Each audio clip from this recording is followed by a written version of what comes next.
අපි ඇවිල්ලා ඉන්නේ බෙල් පෙපර් වගාවකට.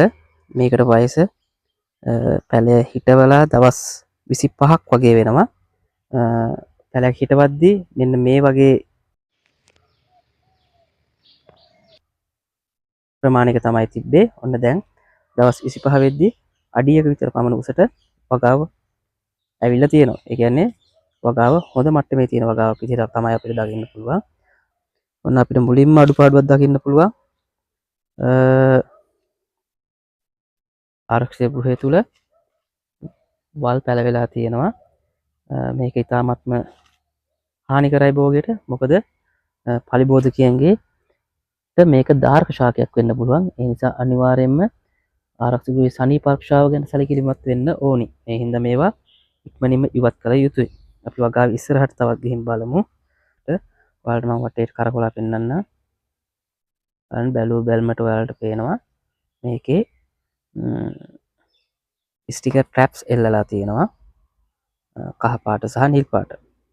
කහ පාට වලට ගොඩක් ප්‍රමින් ආකර්ෂණ වෙනවා. ඒ හින්දා කහ පාට ස්ටිකර්ස් වැඩිපුර ප්‍රමාණයක් එල්ලලා තියෙනවා. ඒ වගේම නිල් පාට ස්ටිකර් එල්ලලා තියෙනවා. එතකොට නිල් පාට ස්ටිකර් වලට ආකර්ෂණය වෙන්නේ පැලමැක්ක.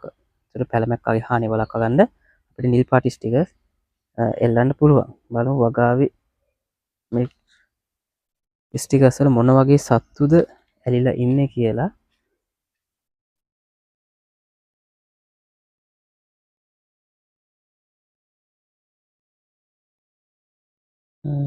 සුදු මැස්සෝ ඉන්නවා. එන්න මේ හරි මේ ඉන්නේ සුදු මැස්ස.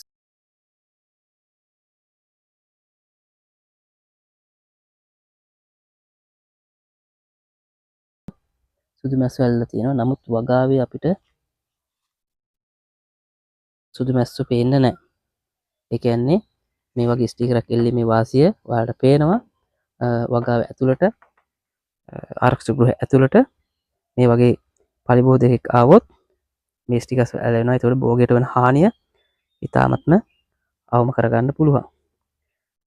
මේ ස්ටිකර්ස් එල්ලුවා කියලා පලිබෝධ හානිය 100ක් නවතින්නේ නැහැ. ඒ හින්දා මේකට අපිට මේ ස්ටිකර්ස් එල්ලීමෙන් අපිට තල අවබෝධයක් ගන්න පුළුවන්. වගාවට ආරක්ෂක ගෘහය තුළට මොන වගේ කෘමීන්ද මොනවද පලිබෝධකින්ද ඇතුල් වෙලා ඉන්නේ කියලා දැන ගැනීමට මේක හොඳ ක්‍රමයක්. ඒතර අපි නිතර පරීක්ෂා කිරීමේදී බලා ගන්න පුළුවන් ශාකයේ වගාව ඇතුළට මොන වගේ සත්තුද ඇවිල්ලා ඉන්නේ කියලා. මෙන්න මේ නිල් පාට ස්ටිකර් කොල්ලෙත් සුදු මැස්සෝ මේ සුදු මැස්සෝ ඇල්ලලා ඉන්නවා. ඒ හින්දා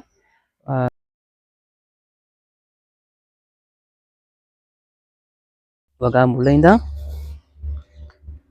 භෝගේ මට්ටමේ මේ වගේ ඇලෙන ස්ටිකර් ට්‍රැප්ස් එල්ලීමෙන් අපිට පලිබෝධ සඳහා යන වියදම අඩු කරගන්නත් පුළුවන්. ඒ වගේම පලිබෝධයෙන් සම්බන්ධ පලිබෝධ පිළිබඳ අදහසක් ගන්නත් පුළුවන්. වගා ඉස්සරහට ගිහිල්ලා බලමු. මම මේ පැලේ ගාව නවතින්නම්. බලමු ඉස්සෙල්ලා මාධ්‍ය මොකක්ද කොහොමද කියලා බලමු. කොහොබත් මාධ්‍ය හදලා තියෙන්නේ චිප්ස් කොහොබත් චිප්ස් සහ කොහොබත් ඩස්ට් එක තියෙනවා. ඒ වගේම කර 10 කවලම් කරලා තියෙනවා. අපි ඉදිරියට බලමු නිර්පාංශ වගාවක මාධ්‍ය සකස් කරගන්නේ කොහොමද කියලා ඉදිරි වීඩියෝකින් බලමු. එතක මේ වගාව මේ වගාවට පාවිච්චි කරලා තියෙන්නේ කොහොබත් චිප්ස් එක සහ කොහොබත් ඩස්ට් එක සහ කර 10. බලමු පැලේ මොන වගේ මට්ටමක තියෙන්නේ කියලා. එතකොට පැලේ මේ වගේ UV treated නූලකින් රඳවලා තියෙනවා. එතන මේ UV treated clip එකක් ආධාරකයක් විදිහට අරගෙන තියෙනවා. එතකොට මාධ්‍ය සිට පැලේ කිලින් රඳවා තබා ගැනීමට ආධාරක නූල පාවිච්චි කරලා තියෙනවා. මංගව තියෙනවා අඩි 1.5ක් දිග කෝටුවක්. බලමු පැලේ උස අඩි 1.5කට කිට්ටුව. අඩියකට වඩා ටිකක් තිබුර පැලේ වර්ධනය වෙලා තියෙනවා. මේ දවස් 25 වගේ මට්ටමට එද්දි මේ වගේ මිරිස් තෙල් පෙපර් පැලයක් මේ ගානට ඇවිල්ලා තියෙන්න ඕනේ. එතකොට ස්වභාවිකව මේ විදිහට බෙල් පෙපර් ශාකය ස්වභාවික මේ විදිහට දෙකට බෙදෙනවා. සාමාන්‍ය අඩියක් විතර උසගේ මේ වගේ දෙකට. සමහර ගොවි මහත්තුරු මේක බෙදා ගන්න රෙකිල්ල කඩනවා. එහෙම කරන්න අවශ්‍ය නැහැ. ස්වභාවිකව මේ විදිහට පැලය දෙකට බෙදෙනවා. එතකොට බලන්න මේ මෙතනදී අපිට පළවෙනි කප්පාදුව ගැන දැනුවත් කිරීමක් කරන්න පුළුවන්. බලන්න මේ බෙදුණු තැනින් පුෂ්ප මූලාකෘතිය ඇවිල්ලා තියෙනවා. හටගෙන තියෙනවා. මේ තියෙන පළවෙනි මල එන්න පටන් තියෙනවා. ඒකට පැහැදිලිව පෙන්නන්නම්. මේ තියෙන්නේ පළවෙනි මල. අපි පළවෙනි කප්පාදුව විදිහට මේ මල ඉවත් කළ යුතුයි. හේතුව තමයි දැන් මේකෙදි මේක පරාගණය වෙලා මෙතනින් ගෙඩියක් හටගන්න ගහ උත්සාහ කරනවා. එතකොට අපි දෙන පෝෂක ප්‍රමාණය වැඩිපුර යවෙන්නේ ඒ ගෙඩිය නිෂ්පාදනය සඳහා. තාම ගහ මාසික පමණ වයසති පැලයක් තියෙන්නේ. ඉතින් තාම ගහ හරියට වර්ධනය වෙලා නැහැ. අස්වැන්නක් දෙන්න තරම්. ඒ හින්දා මූලික අවධියේම මෙතන තියෙන මේ මල අතින් කඩලා ඉවත් කිරීම තමයි සුදුසු වෙන්නේ. සමහර ගොවි මාතෘ මෙතන තියෙන ගෙඩියක් ගන්නවා. මොකද මෙතන තියෙන ගෙඩිය ටිකක් ලොකුවට හැදෙනවා. නමුත් මේක මාස 8ක් 10ක් වගේ තියෙන වගාවක්. ඒ හින්දා අපි ශාකය මූලික අවධියේදී හොඳින් සකස් කර ගැනීම අවශ්‍යයි. ඒ නිසා පළවෙනි මල ඉවත් කිරීම තමයි සුදුසුයි. ඒක බලමු පැලවල පරතරය කොහොමද තියෙන්නේ කියලා. මම අතේ එකමාරක කොටුවක් තියෙනවා. ඔව්. ඒක තිබ්බ වලට පේනවා ඇති. පැල දෙකක් අතර මේ පැලේ සහ මේ පැලේ අතර අඩි එකමාරක පරතරයක් තියෙනවා. අපි අනිත් පැලේටත් යමු.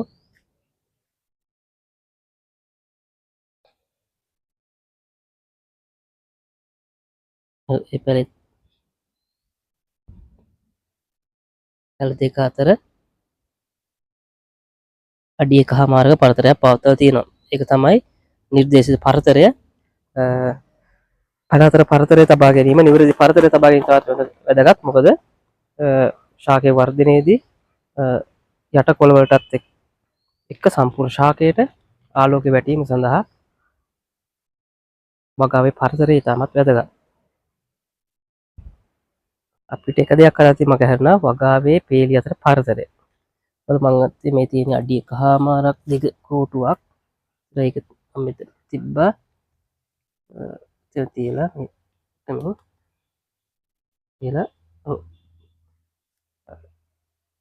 අඩි 2කට වැඩි පරතරයක් තියෙනවා මේ වගාවේ.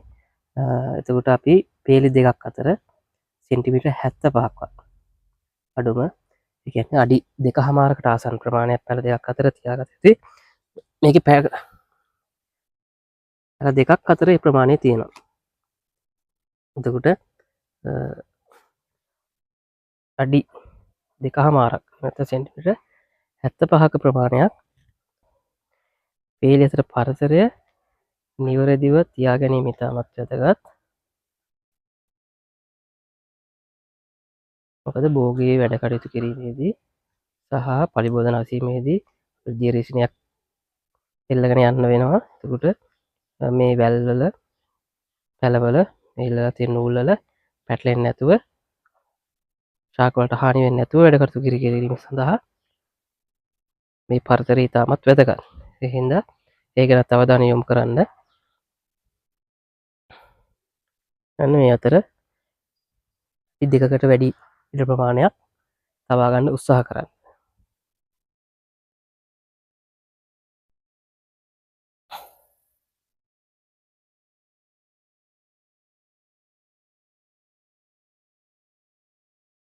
ඒ වගේම පොහොර සහ ජලය බලගැන්වෙන්නේ ඩ්‍රිප් ඉරිගේෂන් පද්ධතියක් මගින්. මේක ඉතාමත් හොඳයි. මොකද ශාකයට අවශ්‍ය පොහොර ජලය සහ පොහොර නිසි වේලාවට නිසි කාලාන්තරයෙන් අවශ්‍ය ප්‍රමාණයට ලබා දීමේ හැකියාව තියෙනවා මේ වගේ ජල සම්පාදන පද්ධතියක් සවිකර තිබීම.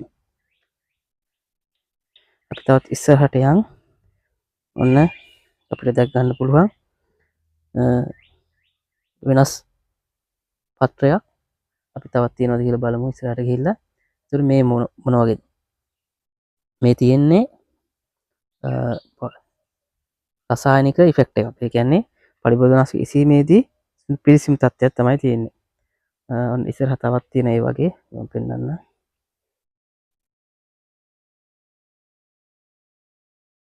මේ පැලේ තියෙනවා. මේ පැලේ තියෙනවා. තවත් ඉස්සරහ තව පැලවල තියෙනවා. එතකොට අපිට දියර ඉසිනේ සඳහා පලිබෝධනාශක කවලම් කිරීමේදී නිසි සාන්ද්‍රණයකින් කවලම් කිරීම ඉතා වැදගත්. මොකද නැත්තම් මේ වගේ පිලිස්සීම් ශාකය ඇති වෙන්න පුළුවන්. නමුත් ගොවි මහතුරු මේ දිලීර හානියක් ලෙස සලකලා සමහරට දිලීර නාශක දීමට පෙළඹෙනවා. නමුත් ඒක වැරදි. මේක ටික දවසක් ගියාම හරියනවා. ඒ වගේම බලමු මෙතන තවත් වෙනස් පැලයක් තියෙනවා. බලන්න අනිත් පැලවලට සාපේක්ෂව මේ තියෙන ළඟම පැලේ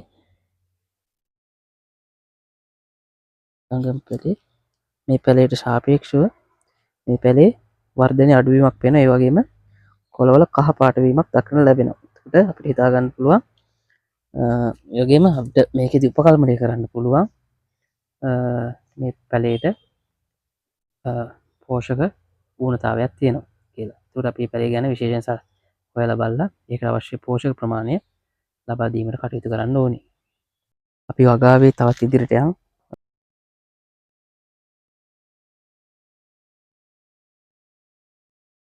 බලමු මෙන්න මෙතන කොළ කොඩවීමක් දකින්න පුළුවන්. මෙන්න මෙතන බලන්න. මෙන්න මෙතන මේ තියෙන කොළ කොඩවීම මිරිස් කුලේ භෝග වලට කොළ කොඩවීමට පාත්‍ර වීමේ හැකියාව වැඩි. කොළ කොඩවීම කියන්නේ යුෂුරා බොන සත්තු නිසා ඇතිවන ශාකයේ ඇතිවන තත්ත්වයක්.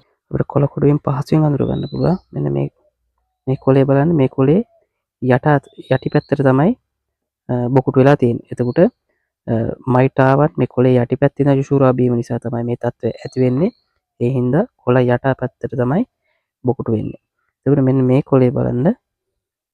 මේ කොළේ මේක උඩ පැත්තට වකුටුලා තියෙන්නේ. බොකුටු වෙලා තියෙන්නේ. එතකොට මේකෙදි වෙන්නේ පැලමැක්ක විසින් කොළේ උඩ පැත්තේ තියෙන යුෂුරා බීම නිසා තමයි මේ තත්ත්වයට පත්‍ර ඇති වෙන්නේ. එතකොට මේ තියෙන්නේ පැලමැක්කාගේ හානිය. එතකොට මයිටා සහ පැලමැක්කාගේ හානිය නිසා තමයි ප්‍රධානම වශයෙන්ම මේ කොළ කොඩුවීමේ සංකීර්ණය මිරිස් වලට ඇති වෙන්නේ. එතකොට අපි දැන් මේ වගාවට මයිටාව සහ පැලමැක්කා කියන දෙන්නම ඇවිල්ලා තියෙනවා. එතකොට මේ සඳහා අපි මයිටාවන් සඳහා මයිටා නාශකයක් යෙදිය යුතුයි. පැලමැක්කා මර්ධනයට පැලමැක්කා සඳහා නිර්දේශිත කෘමි නාශකයක් යෙදිය යුතුයි. මම දාන්න මේ සඳහා මොනවද කරන්න ඕන ප්‍රතිකාර කියලා. ඒ සඳහා යුතු නිර්දේශිත ප්‍රතිකාර නියමිත කාලයේදී යෙදුවොත් අපිට මේක වගාවේ පැතිරීම වළක්වා ගන්න පුළුවන්. බලන්න වටේ පැලවලට තාම මේ බෝවීමක් සිදු වෙලා නැහැ. ඒ කියන්නේ තාම මූලික අවධිය තමයි මේක තියෙන්නේ. ඒ හින්දා මූලික අවධියේම අපි මේ පැලයටත් එන්න ළඟයි. මූලික අවධියේදී අපි මේක පාලනය කරගත්තොත් වගාවට කිසි ගැටලුවක් නැතුව පවත්වාගෙන යන්න පුළුවන්.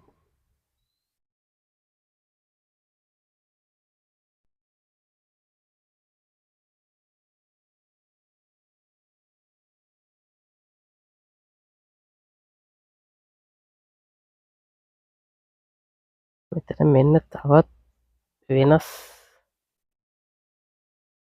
තත්ත්වයක් වෙන පැලයක් තියෙනවා.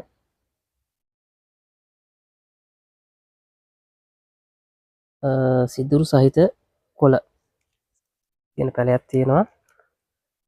එතකොට අපිට හිතා ගන්න පුළුවන් මේක කවුරු හරි කාපු එකක්. ගොඩක් කලාවට පණුවෙක් වෙන්න පුළුවන්. ඒ හින්දා මේක අවධානයෙන් බලන්න. තව වට පිටේ තියෙනවද කියලා බලමු. නෑ. ළඟ පහත පැලවල මේ තත්ත්වය දකින්න හම්බ වෙන්නේ නැහැ. එතකොට අනිවාර්යෙන් මේ පැලේ හානි කරන පණුවෙක් බොහෝ විට ඉන්න පුළුවන්. බලමු එයා හොයාගන්න පුළුවන්ද කියලා.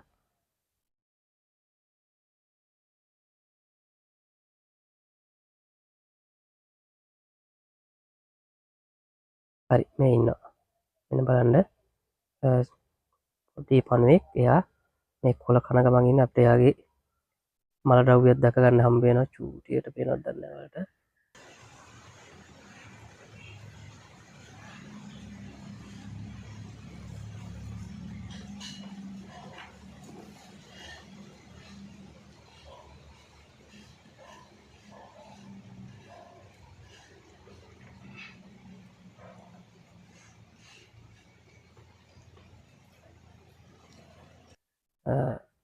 එතකොට අපි මේ වගේ තත්ත්වයකදී මොකද කරන්නේ? එයා හම්බුණා අපිට එයා ඉවත් කරන්න පුළුවන් අතින්. එතකොට වගාවේ අනිත් පැල දිහාත් බලලා. එතකොට වගාවට එයා ව්‍යාප්ත වීමක් දකින්න හම්බ වෙන්නේ නැහැ. අනිත් කිසිම පැලයක මෙවැනි තත්ත්වයක් විශේෂයෙන් ඒ පැලේ යවට දකින්න හම්බ වෙන්නේ නැහැ. ඒ හින්දා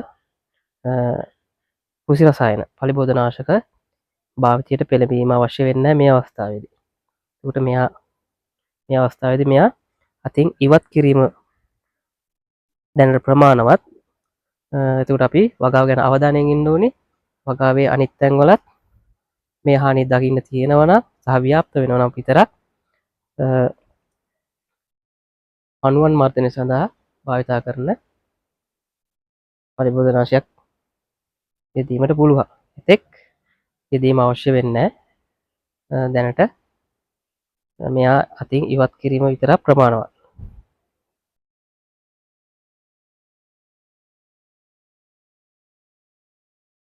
සමස්තයක් විතර ගත්තම හොඳ තත්ත්වයෙන් පවත්වාගෙන යන වගාවක් කියලා අපිට කියන්න පුළුවන්.